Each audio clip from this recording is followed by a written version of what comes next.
ធ្ងន់មិនស្មើស្រីផិតក្បត់ស្វាមីដេកអោប្រងថ្មីពេលប្តីចេញផុតបងមិនដឹងខ្លួនថាត្រូវអូនដុតវិមានស្នេហ៍កំសត់20ឆ្នាំគត់មិនរលត់សោះបងតន់ច្រើនគ្រាគោះទ្វារមិនឆ្លើយតែបងដឹងហើយថាអូនឆ្លងត្រើយមហាស្រណោះជាមួយសាហាយលើក្រែបងសោះអោលោកប្រុសប្រុសយកប្រពន្ធខុសគឺខ្ញុំតែម្នាក់អោបុតទាំងទ្វេត្រូវរេយ៉ាងណានៅជាមួយប៉ាឬជាមួយម៉ាក់ប៉ាទ្រាំលែងបានដោយលេបឆ្អឹងស្លាក់កូនទាំងពីរនាក់ជួយអងវម៉ាក់អាណិតប៉ាផង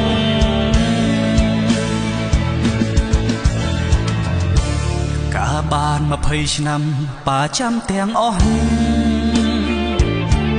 រឿងស្រីមិនស្មោះតែប៉ាទ្រាំរួខ្មាំងអងប្អូនបងគេហៅអាវែកស្រែកពីក្រោយខ្នង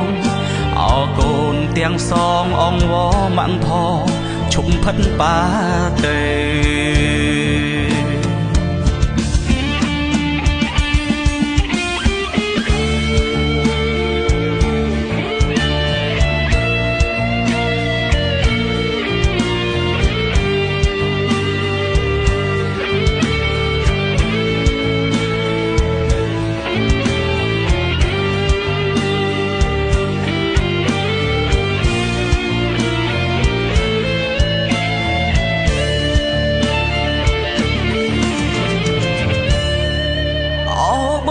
ទាំងទ្វេ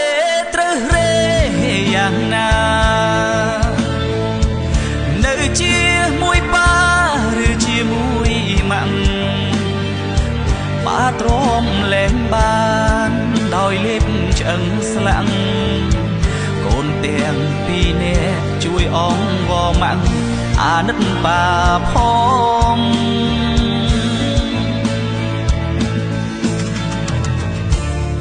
កាបាន20ឆ្នាំប៉ាចាំទាំងអស់រឿងស្រីមិនស្មោះតែប៉ាទ្រាំរួខ្មាំងអងប្អូនបងគេហៅអាវែស្រែកពីក្រោយខ្នងអោកូនទាំងសងអងវ